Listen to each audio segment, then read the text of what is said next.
Cuore, determinazione, gambe e testa per una vittoria fondamentale per il cammino rosso-blu, quella conquistata all'Acquedotto contro l'Avellino per 2-0 nella 18ª giornata del campionato di Serie D. Un successo purtroppo funestato da un episodio increscioso e gravissimo. Nel finale di gara un raccattapalle rosso-blu tesserato come portiere con la squadra giovanissimi è stato colpito dal portiere avversario Pizzella a caccia della sfera per la ripresa del gioco.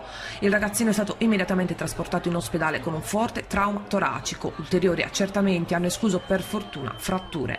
Sull'episodio, che esula totalmente dagli aspetti sportivi, si è espresso per primo mister Bucaro nel post partita, stigmatizzando l'episodio. A Giuseppe vanno i migliori auguri di pronto recupero da parte di tutto il popolo rossoblu. Tornando alla gara, un 2-0 che non ammette repliche per ciò che si è visto soprattutto in un secondo tempo di grande intensità dopo una prima parte carica di tensione ma avara di occasioni.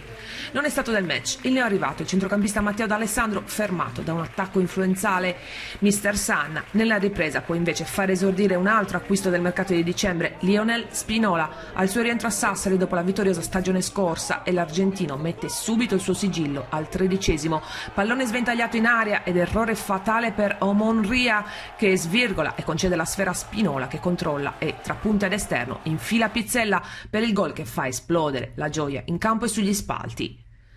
La Torres aumenta l'energia e sospinta dal pubblico continua a macinare gioco con Cancelli pressoché inoperoso per tutto l'incontro. Il raddoppio è finalizzato al 28° da Francesco Bianco, giocatore che si conferma in crescita costante e che anche questa volta deve ringraziare il solito Sarrizzu, assist man per eccellenza di questa Torres.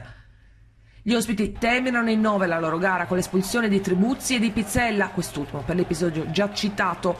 Per i rossoblù invece è festa all'Acquedotto, non solo per i 3 punti, non solo per aver battuto una società blasonata in una sfida vera anche tra le due tifoserie, ma perché c'era bisogno di ritrovare entusiasmo e l'adrenalina giusta, ciò che dovrà accompagnare il cammino della squadra rossoblù in questa seconda parte di stagione. La prossima sfida, prima della sosta natalizia, vedrà la Torres ospite dell'Atletico Fiumicino.